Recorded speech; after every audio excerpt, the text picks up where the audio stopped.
First Man is a movie based on the true story of American astronaut Neil Armstrong and his role in the race between the Americans and the Soviets to get a man into space and to walk on the moon. So Ryan Gosling plays Neil Armstrong, and when he finds out that NASA wants to send some guys into space, he goes to apply for the job. And then NASA's all like, oh, so I need to go space, so I explore and go on the moon and stuff. And he's like, oh, shoots?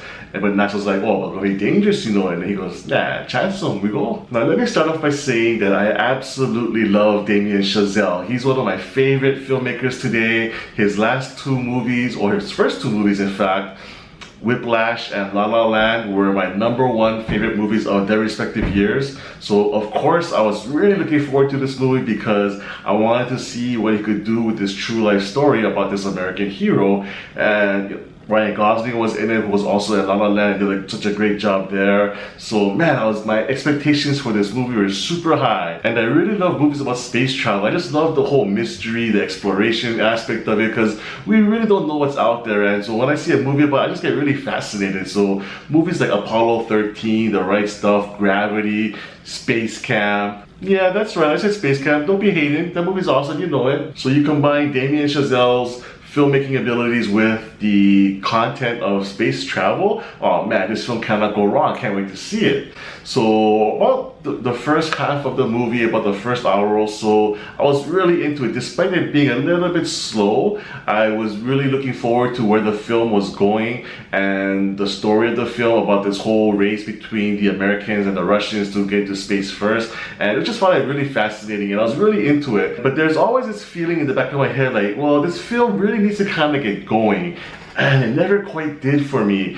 And it's really quite disappointing because Chazelle's first two films were really about passion and commitment, whether it was to jazz or to acting, and that's what really came through in the movies of La La Land and Whiplash. And that's what First Man really lacked for me anyway.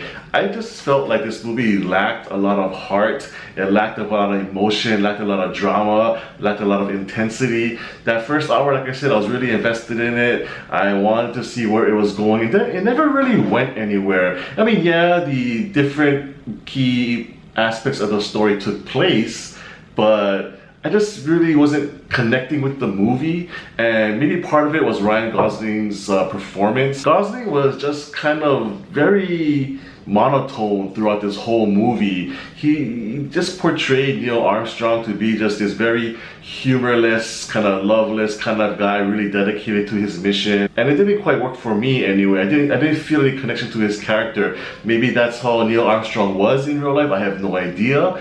But the performance that Gosling gave, while it was a good one, I feel, it just didn't have any emotional connection with me, and I didn't really feel myself rooting for his character to succeed. And there are several emotional moments in the movie that take place that would most likely warrant some kind of a reaction from a regular human being, but for whatever reason Gosling just chooses to keep it really low-key, like really low-key, and just doesn't have much of a reaction. Like I said, maybe that is accurate to how Armstrong really was, but for cinematic purposes, I just didn't feel it was too effective. So overall, this film just kind of has this almost documentary-like tone to it, which is fine. I mean, I would have been totally fascinated with a documentary about this subject, about Neil Armstrong and the space race. This being an artistic film, you know, you really have to build that connection to the audience and make them care. And for me, I just didn't feel it. Claire Foy, who played his wife, was pretty good. I had no problems with her, and there was a distance between her and Armstrong, again, whether on purpose or not. I just didn't feel they had a good chemistry together.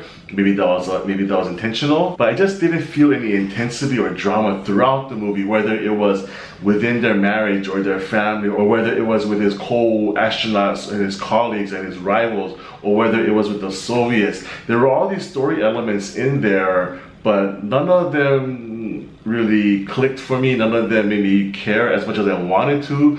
So after the first hour, I'm like, okay, I really need something to happen that's memorable for me now, and it just didn't quite happen. The final act of the film is of course the moonwalk that takes place, and that part technically is amazing. Visually it's stunning, it works really well. Again, there were some emotional moments within that scene that could have been a little more impactful had it been done differently or had it been interpreted differently. And so maybe it's just me, I just didn't feel my connection with this film once again, and everything just felt really flat. Gosling's performance just didn't stand out. It was very monotone. I wouldn't say it's boring. It's not boring at all. The subject matter is important enough, and the film is technically good enough to not be boring. You can never be bored in this movie, but at the same time, I didn't get that emotional impact that I wanted from the film. Maybe I wanted it to be more cinematic, more movie-like, I don't know, but the final product for me just didn't quite work. So for me, First Man gets a 5 out of 10. Thank you so much for watching my review. If you haven't subscribed to my channel already, Emerson on Film, please do so you don't miss any more of my movie reviews in the future. And if you like my video, please give me a thumbs up.